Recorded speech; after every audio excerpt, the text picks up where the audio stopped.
les gars bëgg nañ leen bu baax a baax ñi nga xamante ni ñoo abonné ci seen chaîne Block Hip Hop TV notre miroir ay ci les gars bu leen fàttee abonné te bu ngeen abonné ba pare ngeen bës cloche notification bi pour buñ dugalee vidéo ngeen mën di ko jot live and direct. Ok les gars.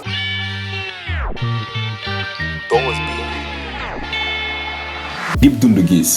Guiss bokkoon ci ñi nga xam ne dañ leen a nominé woon ci Galsen Hip Hop Awards bi nga xamante ni YD moo koy def depuis 2015 Dip nag jël na ko ay yoon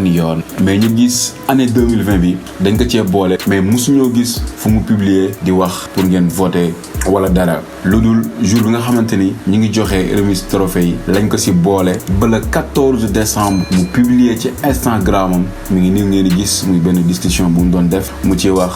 est-ce que doo saraxe trophée bi mu nekk loo xamante ni métti na ñenn ñi ku nekk yaa ngi ci wax ñu fàttali gars yi en 2016 Dip Doundou Guiss bi nga xamante ni jël na trophée du meilleur artiste masculin am na lu mu waxoon gars ñu déglu ko ñëwaat. buñ gagné Hip Hop Awards bañ gagné ay trophée waaye daf ma woo ne ma wooyee Dip lan la ñuy def lan nga gis ñu def genre ay son wala clip et cetera ma ne ko non jarul ngay def dara parce que def nga lépp mooy comme dajale nga ñëpp fii nii tay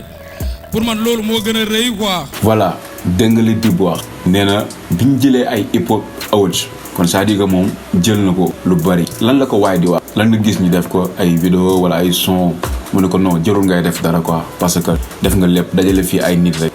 déjà def nga lépp.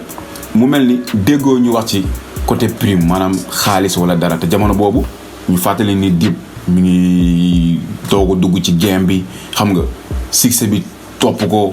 xam nga gagné lii Dip lii am kon jamono boobu Galsen Hip Hop Awards bu ko jëlee ndax boobu bëri na ay tendance day nekk lu rëy ci moom. ñu ñëwaat ci Hip Hop Galsen Awards parce que dafa nekk loo xamante ni lu rëy la lu màgg la ci ñi nga xamante ni tey dañuy dund hip hop ku nekk yaa ngi rêvé bokk si kon waaye di bu fekkee mi ngi teg benn événement bu mel nii mu am ay partenaires ay sponsors yoo xam ne ñi ngi ci wetam kon tey su fekkee ni ñi ngi lay jox trophée lu rëy la du ma ko xeeb ndax jox la mandarga rek lu rëy la mais mandarga boobu ñu lay jox valeur bu rëy la mais dafa neexoon mu am prime bu ci àndaale wala leneen boo paree même buñ la joxul xaalis yow di si mën leneen quoi peut-être waaye di ba tey mën na jàpp waxu 2016 bi nga xamante ni Dip waxoon na ko ni ko li nga def rek doy na dajale nit ñi rek loolu lu rëy la entre ñoom ñaar peut-être mën naa nekk ni loolu noonu ba tey sagan foofu la ko téye mun fàtte ni Dip dafa bokk ci benn opérateur donc duma ko tudd di def ay publicité kon concurrent day am ndax boo xoolee Galsen Hip Hop Awards beneen opérateur tamit moo ko sponsorisé kon mën naa nekk loo xamante ni tey jii ni tamit entre les deux opérateurs ak Dip contrat bi nga xam ni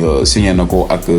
beneen opérateur moo tax mu demee nii ndax mën nañ ko gëmal ni xaalis day génn ndax doo ñëw sponsorisé benn événement te dara du si génn kon waaye di ak nu mu mën demee xaw ma ndax ñi ko ma jël ba tey mosuma gis ku génn taxaw ni waaye di lii la ma jox à part trophée bi mais Dip ak waaye di ñoom ñaar xam nañ donc waaye di nag génn expliquer carrément pourquoi mu rejeté trophée bi ak mook Dip lan la fa demee depuis loolu bi nga ko gañee mi ngi ko doon jox ay prime wala joxu ko à part trophée bi mais Dip ak nu mu mën demee tamit yow trophée bi boo ko saraxee bàkkoo nga ko ndax doon na lu rëy ci yow manifesté nga ko nu ne photo nga ci nu nekk nee nga ay yoon jël trophée Hip Hop Galsen Awards tey soo ñëwee di ko saboté quoi parce que acte bi nga def est-ce que duñ ko saraxe c'est-à-dire que looy saraxe rek mooy lii moom soxla woo ko quoi nekkul loo xamante ni lu la yitteel la ndax depuis loolu bi ñu la nominé waxoo ci kon je préfère comme que waxoo ci woon même yow ñëwoo da kon waroon nga noppi parce que ñu bëri ñu ngi la ci mere ci réseaux sociaux yi di wax li nga def du respect kon nekkul loo xamante ni tey jii nii war nga mën a taxaw tey di ko saboté. mais waaye di yow it naka nga mën a boolee nit ci Hip Hop Galsen Awards joxu la accord am je ne sais pas nag peut-être lu ngeen wax ci suuf mais yaakaar naa ni gisuñu benn yoon di publier ci wax ci yow nga ñëw jox ko trophée kon tey su defee lii tamit du ma jox benn tort ni sa faute la wala faute Dip la en tout cas li gars yi nga xamante ni moom lañ gis nañ mu publier Instagram am di saboter trophée bi te moom yàgg naa sagal trophée bi en tout cas yéen ñaar war ngeen mën a leeral gars yi nu mu fa demee bu ko defee ñu comprendre Galsen Hip Hop Awards nekk na loo xam ne lu rëy la fierté rappeurs dire la fierté askan bi la ndax loo xam ne mosu fi am chaque année day am mu nekk lu rëy trophée lu rëy la mais trophée bi la nekk ci ginnaaw moo xam xaalis wala la muy accompagner pour jox ko artiste bi xamuñu loolu ki ko organiser moo ci mën wax wala artiste bi nga xamante ni moo gagné moom moo ñu ci mën a leeral mais en tout cas Dip li mu def xam na ko wala soit am na raison yu tax mu def ko ak nu mu fa mën demee daal mosoon nga koo jox cër mosoon nga koo jàppee lu rëy ci yow ndax tegale nga ay année di ko jël. Allez les gars, merci jaajëf bu leen fàtte abonné